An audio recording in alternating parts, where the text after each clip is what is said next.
الحمد لله رب العالمين وصلى الله على نبيه الأمين وعلى آله وصحبه أجمعين. أما بعد،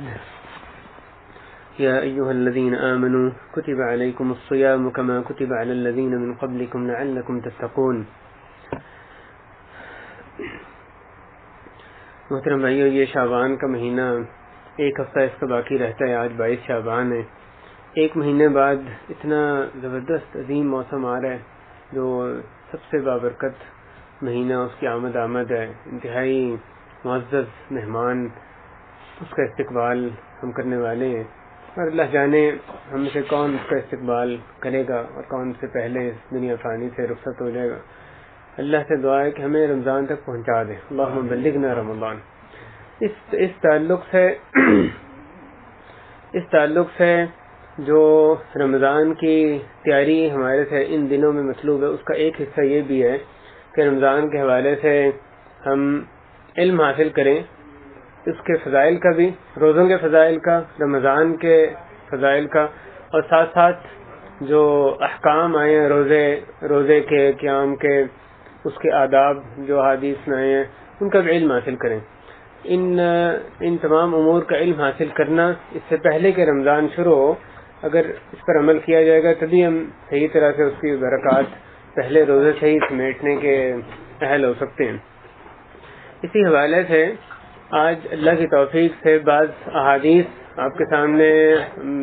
سامنے رکھوں گا، جن کا مقصد یہ ہے کہ رمضان کے لیے مزید شوق ہمارے اندر پیدا ہو، اس کی جو تیاری کرنا ہے اس میں مزید ہم اس کی جستجو کریں، اور رمضان کے جو روزے ہیں اور اس میں جو کرنے کام ہیں ان میں مزید ہمارا جذبہ بیدار ہو. اور یقیناً یہ احادیث ان میں سے تمام یا بیشتر ہم میں سے اکثر نے سنی ہوں گی پہلے، لیکن ذکر فإن الذکریٰ تنفع المؤمنین، یاد دہانی کراؤ، مومنین کو یاد دہانی نفع دیتی ہے. یہ یاد دہانی بہرحال ضروری ہے، کہنے والے سننے والوں کے لیے اس میں فائدہ ہے. رمضان سال میں ایک دفعہ آتا ہے، اس سے پہلے تذکرہ کرنا کہ اس کی یہ فضائل ہیں، یہ فضائل ہیں، یہ اہمیت ہے، اس کا بہت فائدہ ہوتا ہے. رسول کریم صلی اللہ علیہ وسلم حالانکہ صحابہ کرام ہر سال رمضان آتا تھا، پھر بھی جب آتا تھا ان کو خوشخبری دیتے تھے، ان کو اس کے فضائل کی طرف ان کی توجہ دلاتے تھے. اس سے جذبہ بیدار ہوتا ہے، اس سے مزید شوق بڑھتا ہے رمضان کو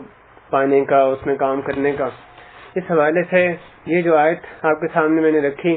یا ایھا الذین آمنوا، اے وہ لوگ جو ایمان لائے، تم پہ روزے فرض کیے گئے جیسے کہ تم سے پہلے کی امتوں پہ فرض کیے گئے تھے تاکہ تم تقوی اختیار کرو. یہ آیت اس میں جہاں یہ بتایا گیا کہ ہمارے پر روزے فرض کیے گئے، وہاں ساتھ یہ بھی خبر دی گئی کہ صرف ہمارے پر نہیں بلکہ تمام امتیں جو پہلے گزری، تمام امتوں میں یہ جو چیزیں مشترک تھیں ان میں ایک یہ بھی تھی کہ روزے فرض کیے گئے تھے ان پہ. اور اس کا مقصد وہاں پہ اس آیت میں بتایا گیا کہ ہم متقین میں ہمارا شمار ہونے لگے، تقوی اختیار کرنے والے بن گئے. اس حوالے سے جو احادیث آئی ہیں ان میں پہلے ہم ان حدیثوں کا ذکر کریں گے جو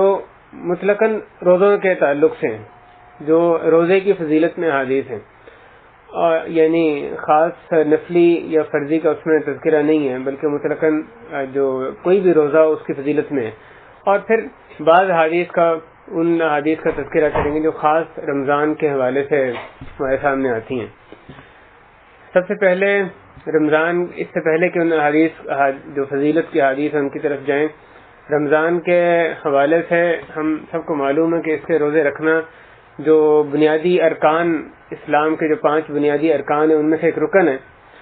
اور جیسے کہ ہم سب کو معلوم ہے کہ رمضان کے روزے رکھنا ایک اسلام کا ایک رکن ہے. اور یہ وہ مہینہ ہے جس میں کہ قرآن مجید نازل ہوا تھا، اور قرآن مجید بھی اس میں نازل ہوا، اور پچھلی کتابوں کا بھی بہت سی کتابوں کا حدیث میں تذکرہ آیا کہ ان کا نزول بھی اسی مہینے میں ہوا تھا. جیسے تورات، انجیل کا تذکرہ آیا، صحف ابراہیم کا تذکرہ آیا،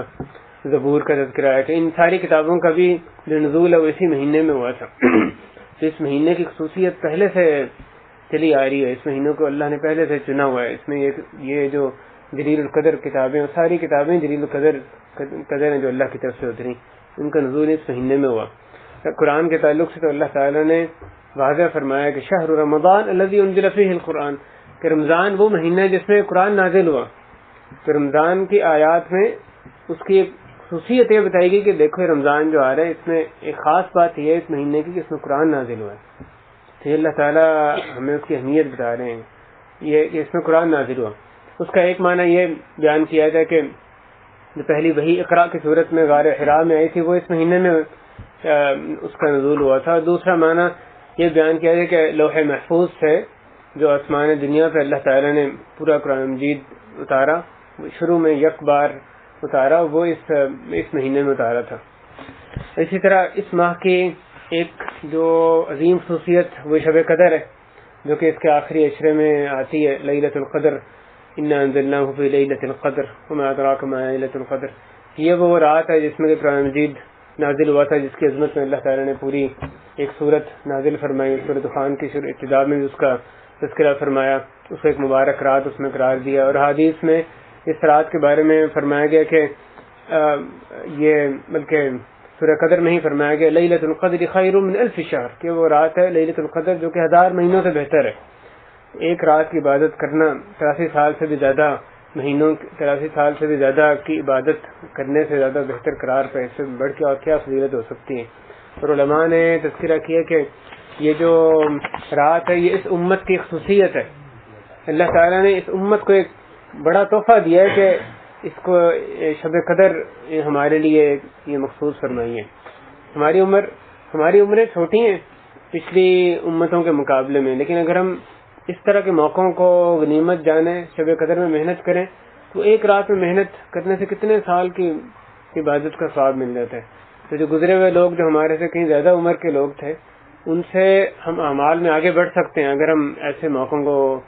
غنیمت جانیں. تو اللہ کی طرف سے بہت بڑا تحفہ ہے جس رمضان میں جو رات اس رمضان میں آتی ہے. اسی طرح اس رمضان کے جو روزے ہیں ان کے بارے میں رسول کریم صلی اللہ علیہ وسلم نے فرمایا اذا دخل رمضان، یہ رمضان کے جو فضائل کی احادیث ان میں یہ بھی ہے اذا دخل رمضان فتحت ابواب السماء، اور ایک روایت میں ابواب الجنہ وغلقت ابواب جہنم وسلسلت الشیاطین. جب رمضان آتا ہے تو آسمان کے دروازے اور دوسری روایت میں جنت کے دروازے کھول دیے جاتے ہیں اور جہنم کے دروازے بند کر دیے جاتے ہیں اور شیاطین جکڑ دیے جاتے ہیں. جنت کے دروازے کھول دیے جاتے ہیں اور جہنم کے بند کر دیے جاتے ہیں اور شیاطین کو جکڑ دیا جاتا ہے. اسی طرح دوسری حدیث میں آتا ہے الصوم جنہ یستجن بها العبد من النار، کہ روزہ ڈھال ہے جس کے ذریعے سے بندہ جہنم کی آگ سے بچ جاتا ہے. اور ڈھال کے سلسلے میں ایک اور حدیث میں آتا ہے الصوم جنۃ من عذاب اللہ، کہ روزہ اللہ کے عذاب سے ڈھال ہے، اللہ کے عذاب سے بندے کو بچا لیتا ہے. ایک حدیث میں یہ فضیلت اس کی روزے کی بیان کی گئی کہ من صام یوما فی سبیل اللہ، جس نے ایک دن فی سبیل اللہ روزہ رکھا تو بعد اللہ وجہہ عن النار 70 خریفہ، اللہ تعالیٰ اس کا چہرہ آگ سے 70 سال دور فرما دیتے ہیں. جس نے ایک دن کا صرف روزہ رکھا فی سبیل اللہ، اللہ تعالیٰ اس کا چہرہ جہنم سے 70 سال دور فرما دیتے ہیں. بعض علماء نے فی سبیل اللہ سے یہاں مراد یہ لیا کہ اس سے مراد جہاد ہے، جس نے جہاد کے دوران روزہ رکھا، یہ حدیث اس کی فضیلت میں خاص ہے. بعض نے اس کا دوسرا معنی بیان کیا. اسی طرح جنت کے دروازوں کے تعلق سے ایک حدیث میں آتا ہے کہ اس میں ایک دروازہ ہے جس کا نام ریان ہے، کہا جائے گا یدخل منہ الصائمون، اس سے روزے دار داخل ہوں گے قیامت کے دن اور ان کے علاوہ کوئی اور اس سے داخل نہ ہوگا. کہا جائے گا این الصائمون فیقومون، کہا جائے گا کہاں صائمون روزے رکھنے والے، تو وہ کھڑے ہوں گے. لا يدخل منه احد غیرهم، اس دروازے سے ان کے علاوہ کوئی اور داخل نہ ہوگا. فاذا دخلوا اغلق، جب وہ داخل ہو جائیں گے روزے دار تو وہ دروازہ بند کر دیا جائے گا. فلم يدخل منه احد، تو اس میں سے اور کوئی داخل نہ ہوگا. اس حدیث میں دیگر حدیث میں بھی آتا ہے کہ ایک دروازہ ہے نماز کا دروازہ ہے باب الصلاۃ، ایک دروازہ صدقے کا دروازہ ہے، ایک جہاد کا دروازہ ہے. تو جس سے کہ جو نماز والا ہوگا اس کو نماز کے دروازے سے بلایا جائے گا، جو روزے والا ہے اس کو باب الریان سے، جو صدقے والا ہے وہ اس کو صدقے کے دروازے سے، یا جہاد والا اس کو جہاد. تو ان احادیث میں یہ جو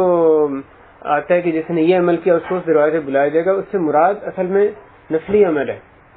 یہ مراد نہیں کہ جس نے روزے رکھے وہ اس سے بلایا جائے گا، یعنی اس نے روزے رکھے نماز نہ بھی پڑھی کچھ اور نہ بھی کیا اگر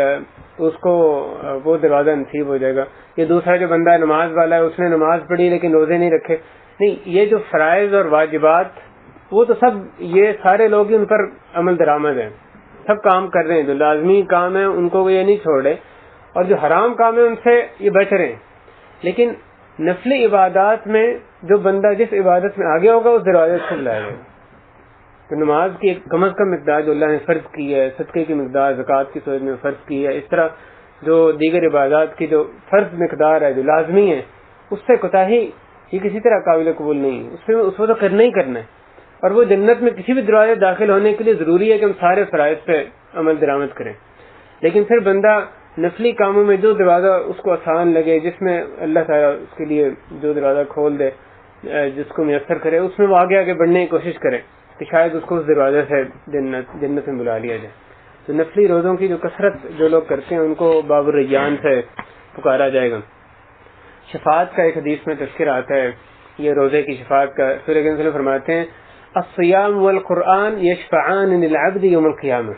کہ روزہ اور قرآن بندے کے لیے قیامت کے دن شفاعت کریں گے۔ تو یہ روزہ کہے گا اے ربی انی منعته الطعام والشہوات بالنہار فشفعه فی، تو روزہ کہے گا کہ اے میرے رب، میں نے اس بندے کو دن کے وقت کھانے پینے سے اور اپنی شہوت پوری کرنے سے روکی رکھا، لہذا میری شفاعت اس کے بارے میں قبول فرما۔ اور قرآن کہے گا کہ اے میرے رب، میں نے اس کو رات کو سونے سے روکی رکھا کیونکہ میری تلاوت کیا کرتا تھا، تو لہذا اس کے بارے میں میری شفاعت پوری فرما، پھر قبول فرما۔ پھر میرے فرماتے ہیں فیشفعان، تو ان دونوں کی سفارش قبول کی جائے گی۔ تو کتنی بڑی نوید ہے، جو بندہ روزے رکھتا ہے اور جو قرآن کی طرف توجہ دیتا ہے، یہ دونوں چیزیں قیامت میں سفارش کریں گے، اللہ ہی اس بندے کو نجات دے دے، میری سفارش کے بارے میں قبول کر لے۔ اللہ تعالیٰ ہمیں بھی ان دونوں چیزوں کی سفارش نصیب فرما دے۔ ایک اور حدیث میں فرمایا گیا فتنة الرجل في أهله وماله وولده تكفرها الصلاة والصيام والصدقة، کہ بندے کو جو آزمایا جاتا ہے اس کے اہل و عیال میں، اس کے مال میں، اور وجاری اور اس کے پڑوسی میں، تین چیزوں کا ذکر کیا گیا، اس کے اہل و عیال میں اور اس کے مال میں اور اس کے پڑوسی میں، اس کے پڑوسی کے تعلق سے۔ تو ان چیزوں کا اس آزمائش کا کفارہ بن جاتا ہے نماز، روزہ اور صدقہ۔ یہ اللہ تعالیٰ نے اہل و عیال سے بندے کو آزمایا، کس طرح سے آزمایا کہ کہیں وہ بچوں کی یا اولاد کی محبت میں اللہ کے احکام ان کو پس پش تو نہیں ڈال دیتا، کہیں ان کی محبت میں بخیل تو نہیں ہوا تھا، بزدل تو نہیں ہوا تھا کہ اللہ کے احکام سے روگردانی کرنے لگ جائے۔ اسی طرح اس کو مال کے بارے میں آزمایا کہ کہیں وہ حرام طریقے سے کمانا، حرام جگہ پہ خرچ کرنے سے نہیں لگ جاتا، اور اس کے جار، اس کے پڑوسی کے بارے میں آزمایا کہ اس کے حقوق پورے کرتا ہے نہیں کرتا۔ اب ان جو تینوں چیزوں میں جو انسان سے کوتاہی ہوتی ہے، جو اس کی آزمائش کی جا رہی ہے ان تین چیزوں کے حوالے سے، اس سے جو ان چیزوں میں کوتاہی ہوتی ہے، اس کوتاہی کا یہ چیزیں کفارہ بن جاتی ہیں، نماز، صدقہ اور روزہ، یہ ان چیزوں کا کفارہ بن جاتی ہیں۔ جیسے اللہ تعالیٰ نے فرمایا ان الحسنات یذہبن السیئات، کہ حسنات جو نیکیاں ہیں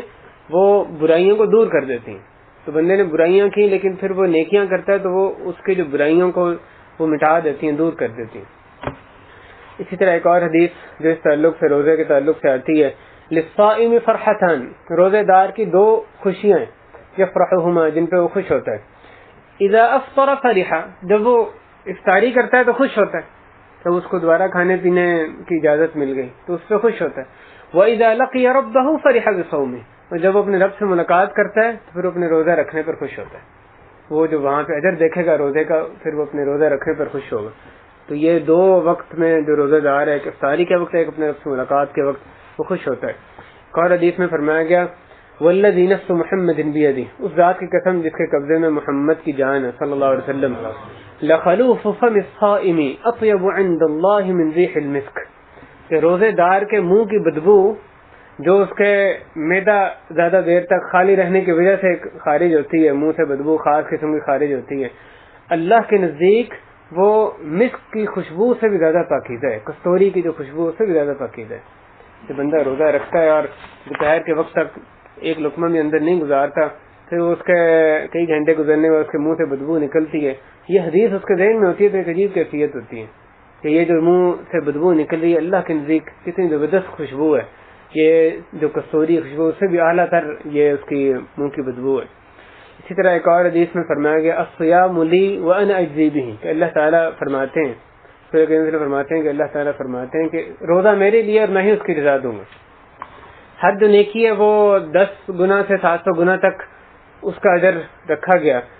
سوائے روزے کے کہ وہ میرے لیے اللہ تعالیٰ کے لیے اور میں ہی اس کا اجر دوں گا۔ اس میں تمہیں نہیں میں بتا رہا کہ اس کا کتنے گنا اجر دوں گا، باقی چیزوں کا 10 سے 700 گنا، لیکن روزے کا کتنا ملے گا؟ انما یوفی الصابرون اجرهم بغیر حساب، کہ جو صبر کرنے والے ہیں ان کو بغیر حساب کے اجر ملے گا۔ تو روزہ اللہ تعالیٰ فرماتے ہیں حدیث قدسی میں کہ یہ تو میرے لیے اور میں اس کا اجر دوں گا، اس پہ کتنے گنا ملے گا یہ تمہیں، یہ جو عام اصول ہے یہ اس سے روزہ اس سے مستثنی ہے۔ رمضان کے روزوں کی فضیلت کے تعلق سے ایک اور حدیث میں آتا ہے کہ من صام رمضان ایمانا واحتسابا غفر له ما تقدم من ذنبه، جس نے رمضان کے روزے رکھے ایمان کے ساتھ اور احتساب کے ساتھ، احتساب کا مطلب صرف اللہ سے اجر حاصل کرنے کے لیے، ایمان کے ساتھ اور خالصتاً اللہ کی رضا حاصل کرنے کے لیے اس نے روزے رکھے تو اس کے گزشتہ گناہ معاف کر دیے جاتے ہیں۔ یہ اس سے بڑھ کے بھائیو کیا چاہیے کہ روزے رکھیں اور ہمارے سارے جو پچھلے گناہ ہیں اس کی وجہ سے معاف ہو جائیں۔ ایک اور حدیث میں فرمایا گیا کہ 500 نمازیں اور ایک جمعے سے دوسرے جمعے تک اور ایک رمضان سے دوسرا رمضان، یہ چیزیں اپنے مابین اپنے درمیان جو ہونے والے گناہ ہیں ان کا کفارہ بن جاتی ہیں اگر کبائر سے اجتناب کیا جائے۔ اگر جو بڑے گناہ ہیں ان سے اجتناب کیا جائے تو چھوٹے گناہوں کا یہ جو عبادات ہیں اپنے درمیان ہونے والے گناہوں کا کفارہ بن جاتی ہیں۔ اسی طرح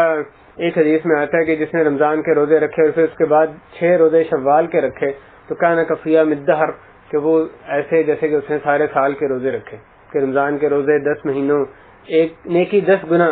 تو رمضان کے روزے گویا اس نے 10 مہینے کے روزے رکھے اور پھر 6 مہینے 60 دن یعنی 2 مہینے کے، تو گویا کہ اس نے سارا سال وہ روزے سے رہا۔ ایک اور حدیث میں آتا ہے کہ جب ماہ رمضان کی پہلی رات ہوتی ہے تو شیاطین اور سرکش جنوں کو جکڑ دیا جاتا ہے، جہنم کے دروازے بند کر دیے جاتے ہیں، ان میں سے کوئی دروازہ کھلا نہیں رہنے دیا جاتا، اور جنت کے دروازے کھول دیے جاتے ہیں اور ان میں سے کوئی دروازہ بند نہیں رہنے دیا جاتا، اور ایک پکارنے والا پکارتا ہے یا باغی الخیر اقبل و یا باغی الشر اقصر، اے نیکیوں کے طالب خوب پیش قدمی کر،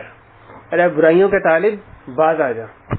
اے وہ بندے جو نیکیوں کا طالب ہے، جو خیر چاہتا ہے، خیرات جو نیکیاں حاصل کرنا چاہتا ہے، یہ 13 مہینہ آ گیا، اس مہینے میں نیکیاں نہیں کرنی تو پھر کب کرنی ہے تم؟ یا باغی الخیر اقبل، اللہ کی طرف سے ایک پکارنے والا پکارتا ہے، فرشتہ پکارتا ہے، لوگوں کو ندا لگاتا ہے کہ اے خیر کے چاہنے والے تو آ جا اقبل، اور اے شر کے چاہنے والے تو تھم جا، اب یہ مہینہ آ گیا اس میں تو نے نہیں تھمنا تو پھر کب تھمنا؟ اللہ کی معافی سے اب بھی توبہ نہیں کرنی، رمضان آ رہا ہے اب بھی اپنی معافی نہیں کروانی تو پھر کب کروانی؟ وہ ندا لگاتا ہے یا باغی الشر اقصر۔ اور پھر آگے رسول کریم صلی اللہ علیہ وسلم فرماتے ہیں اور اللہ کے لیے جہنم سے آزاد کردہ لوگ ہوتے ہیں، اور ہر رات کو ایسا ہوتا ہے، رمضان کی یعنی ہر رات کو اللہ جہنم سے لوگوں کو آزاد فرماتا ہے۔ اسی معنی کی ایک اور حدیث میں آپ صلی اللہ علیہ وسلم رمضان کی خوشخبری دیتے ہوئے صحابہ کرام کو فرماتے ہیں اتاکم رمضان شہر مبارک، تمہارے پاس رمضان آیا ہے، یہ برکتوں والا مہینہ ہے، اللہ تعالی نے اس کے روزے تم پر فرض کیے ہیں، اس میں آسمان کے دروازے کھول دیے جاتے ہیں اور جہنم کے دروازے بند کر دیے جاتے ہیں اور سرکش شیطانوں کو جکڑ دیا جاتا ہے۔ اللہ تعالیٰ کے فضل و کرم سے اس میں ایک رات ہوتی ہے جو 1000 مہینے سے بہتر ہے، جو اس کی بھلائی سے محروم رہا وہ بڑا ہی محروم ہے، جو شب قدر کی بھلائی سے محروم رہا وہ بڑا ہی محروم ہے۔ ایک اور موقع پہ آپ نے اس طرح سے خوشخبری دی کہ یہ ماہ مبارک تمہارے پاس آ گیا ہے، اس میں ایک رات ہے جو 1000 مہینے سے بہتر ہے، جو اس سے محروم رہا وہ ہر طرح کی خیر سے محروم رہا، اور اس کی خیر سے بالکل محروم القسمت شخص ہی محروم ہوتا ہے۔ شب قدر سے جو محروم رہا وہ بہت ہی بڑا محروم ہے۔ اسی طرح بھائیو روزے کے تعلق سے یہ ایک چیز جس میں معاون ہے وہ غض بصر اور شرمگاہ کی حفاظت، اس میں یہ روزہ بہت معاون ہے۔ رسول کریم صلی اللہ علیہ وسلم نے فرمایا کہ اے نوجوانوں کی جماعت، تم میں سے جو شادی کی استطاعت رکھتا ہو تو اس کو چاہیے کہ وہ شادی کر لے، جو شادی کر سکے اے نوجوانوں شادی کر لے، اس لیے کہ شادی نگاہوں کو پست رکھنے اور شرمگاہ کی حفاظت کرنے میں بہت زیادہ معاون ثابت ہوتی ہے، اور جو اس کی طاقت نہیں رکھتا تو وہ روزے رکھے، کیونکہ یہ روزہ اس کی نفسانی خواہشات کا زور توڑ دے گا۔ لہٰذا اپنے آپ کی حفاظت کرنے کے لیے عفت معاف بننے کے لیے روزہ بہت معاون چیز ہے. اسی طرح حضرت ابو امامہ رضی اللہ عنہ انہوں نے رسول کریم صلی اللہ علیہ وسلم سے پوچھا, وہ کہتے ہیں میں نے کہا یا رسول اللہ مجھے ایسا کام بتلائیے جو مجھے فائدہ دے, نفع دے. تو آپ نے فرمایا علیک بالصیام فإنہ لا مثل لہ, کہ تو روزے رکھا کر, اس جیسی کوئی اور چیز نہیں. آپ نے حضرت ابو امامہ کو کیا وصیت کی کہ تو روزے رکھا کر, اس جیسی اور کوئی چیز نہیں ہے. یہ ایک منفرد عبادت ہے. اور آخری حدیث جس میں ہم یہ بات ختم کرتے ہیں, یہ پہلے بھی صیام جنہ یعنی روزہ ڈھال ہے, اور اس کے آگے آپ نے فرمایا کہ جب تم میں سے کسی کا روزہ ہو تو دل لگی کی باتیں نہ کرے اور نہ شور و شغب کرے. کوئی اگر اسے گالی دے یا اسے لڑنے کی کوشش کرے تو کہہ دے کہ ان امرؤ صائم, کہ بھائی میں تو روزے دار ہوں. تو روزے میں صرف کھانا پینا شہوت ان سے نہیں روکنا, بلکہ جو اسے لڑائی کرے, کوئی گالم گلوچ کرے تو اس کو وہ یہ کہہ دے کہ میں روزے دار ہوں, میں تمہاری برائی کا جواب برائی سے نہیں دے سکتا, کیونکہ میں نے اپنے روزے کو خراب نہیں کرنا, اللہ کی نافرمانی کر کے اپنے روزے کا اجر میں نے ضائع نہیں کرنا. ورنہ اگر اللہ کی معصیت میں پڑے رہے روزے میں تو پھر کیا حشر ہو سکتا ہے. جیسے رسول کریم صلی اللہ علیہ وسلم نے ایک اور حدیث میں فرمایا کہ کتنے ہی روزے دار ایسے ہیں لیس لهم من صیامہ الا الظمأ, کہ جن کو ان کے روزے سے سوائے پیاس کے کچھ حاصل نہیں ہوتا. روزہ رکھتے ہیں صبح سے شام تک بھوکے, لیکن سوائے بھوک پیاس سے کچھ حاصل نہیں ہوتا. اور کتنے ہی شب بیدار ہیں, راتوں کو قیام کرنے والے, راتوں کو جاگنے والے, جن کو ان کی شب بیداری سے سوائے بیداری اور بے خوابی کے, نیند خراب کرنے کا اور کچھ حاصل نہیں ہوتا. تو ان کا روزہ اللہ کے ہاں روزہ نہیں, اور ان کا قیام اللہ کے ہاں قیام نہیں. فائدہ کیا؟ اپنے آپ کو سمجھ گیا ہم نے روزہ رکھا, قیام کیا, لیکن اللہ کے ہاں رونا روزے دار ہے نہ قیام ہے. جو اللہ کے ہاں ان کے لیے لکھا گیا صرف یہ کہ بھوکے پیاسے رہے, اور انہوں نے اور یہ تھکاوٹ, رات کو تھکاوٹ لاحق ہوئی, انہوں نے صحیح آرام نہیں کیا, اور ان کو اس سے کوئی فائدہ نہیں ہوتا. یہ تب جب کہ روزے کی جو مقصد ہے اس کو پورا نہیں کیا, کھانے پینے سے رکے رہے, باقی جو چیزیں اللہ نے دائمی حرام کی ہیں ان کا وہ کھلا ارتکاب کرتے رہے, تو ایسی کیفیت میں اس کا روزے کا جو اجر ہے وہ ضائع ہوتے. اللہ تعالیٰ ہمیں رمضان تک پہنچا دے, اور ساتھ ساتھ یہ بھی دعا کریں کہ اللہ اس میں ہمیں ان کاموں کی کرنے کی توفیق دے جس سے تو راضی ہو جائے. جو اللہ جو آپ کو ہمارے سے کام کرنے پسند ہے, جو رمضان کے مہینے میں ان کاموں کی کرنے کی ہمیں توفیق دے, ان میں ہماری مدد فرما. اور ساتھ یہ بھی دعا کریں کہ اللہ جو کام ہم کریں, اللہ جو رمضان میں عبادات کریں, جو کچھ بھی حقیر کوشش کریں, اور ہم نے جو بھی کوشش کی وہ حقیر کوشش ہی ہوگی, وہ جو بھی حقیر کوشش کریں اللہ سے اس کو قبول بھی فرما لے, رمضان تک پہنچا دے, اس میں کاموں میں مدد فرما, اور اس میں جو ہم کام کریں, جو محنت کریں, اس میں ان کو قبول فرما لے. اور اپنی بات بھائی اس بات پہ ختم کرتا ہوں کہ ایک ہفتہ باقی ہے, کوشش کریں کہ اپنے آپ کو رمضان کے لیے فارغ کر لیں. جو کام بھی ایسا ہے جو آپ ابھی کر سکتے ہیں اور رمضان میں اپنے آپ کو اس سے فراغت حاصل کر سکتے ہیں, مزید عبادت کی طرف, نیکی کاموں کی طرف توجہ دے سکتے ہیں, اس کو بھی نپٹا لیں. چاہے آپ نے وہ آخر میں عید کی تیاری کیوں نہیں کرنی, آخری عشرے کی راتیں اس میں نہیں لگانی, اگر کسی نے کرنی ہے اس وقت کر لیں, رمضان سے پہلے وہ کر لیں. جو کچھ رہ گیا وہ آخری عشرے میں زیادہ بہتر ہے اس کو چھوڑ دے, اس تیاری کو, وہ جو راتیں ہیں وہ ضائع نہ کریں. کہ رمضان میں حتی الامکان اپنے آپ کو اللہ کی عبادت کے لیے وقف کریں. اور یہ شعبان کا مہینہ چل رہا ہے, اس میں رمضان کی تیاری کے سلسلے میں یہ سلف میں مشہور تھا کہ اس کو شہر القراء کہا جاتا تھا, یعنی کثرت سے قرآن پڑھنے والوں کا مہینہ اس کو کہا جاتا تھا. تو رمضان کی تیاری میں صحابہ تابعین ان سے یہ بات ثابت ہے کہ وہ کثرت سے اس مہینے میں رمضان کی تیاری کے سلسلے میں قرآن پڑھتے تھے. رمضان میں تو پڑھتے ہی پڑھتے تھے, لیکن اس ماہ شعبان میں تیاری کے سلسلے میں وہ زیادہ تلاوت کرتے تھے. تو وہ بھی کوشش کریں کہ اپنا ایک معمول ابھی سے بنانے کی کوشش کریں, باقی دنوں سے زیادہ تلاوت کرنے کی کوشش کریں. اللہ تعالیٰ اس کو کہنے سننے کو قبول فرمائے, ہمارا بیٹھا مبارک فرمائے. وصلی اللہ وسلم علی نبینا محمد وعلی آلہ وصحبہ اجمعین, والحمد للہ رب العالمین. الحمد للہ رب العالمین, وصلی اللہ علی نبیہ الامین وعلی آلہ